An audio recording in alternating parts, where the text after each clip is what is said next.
Hi, it's Leslie Zemeckis. Welcome back to Write for Success. My author this week is a debut writer. She has a psychological romance thriller out.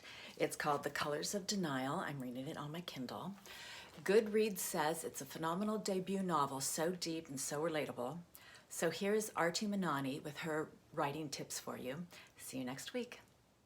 Hi everyone, my name's Arti Manani and I'm a new independent author. The Colours of Denial is my debut novel which I launched earlier this year.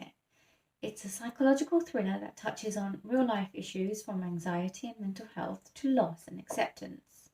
Now, my background is in marketing and that involves a lot of content creation, but it's nowhere near the same when the content you're creating is your first novel.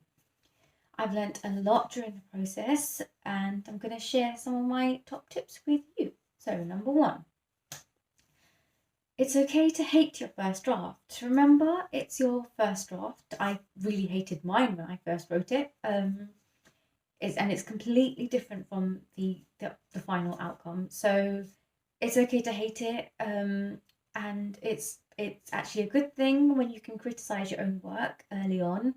You're giving yourself the ability to push yourself further. So keep going and add new sentences, delete paragraphs that don't work. That's hard, but you spend so much time writing it, and then I've probably deleted chunks and chunks of my work, and there's nothing wrong with doing that. It just helps to have a better final piece. Um, Even if you spend 3 hours on like writing a few pages and you later realize that it doesn't work, just remove it, keep it somewhere else. Maybe you can use it somewhere for another book or another sequel, or maybe somewhere later on in the book. But keep doing it until you're happy with it, even if it means having 20 or 30 plus drafts.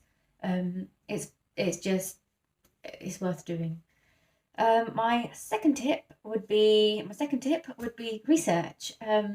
Researching your characteristics, your locations, emotions, and even like scents can help you create that realistic kind of scene and personas that can help the reader like be inside the book and place them there, and they can relate more to your story, more to your characters.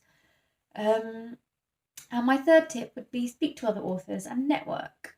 I've learned a lot from talking to other authors, and you get to see how they do things, the planning, the writing, the marketing, and it's all really useful and it's all highly motivational. So they're my top three tips, but most importantly, enjoy the process and do what works for you, and just enjoy it.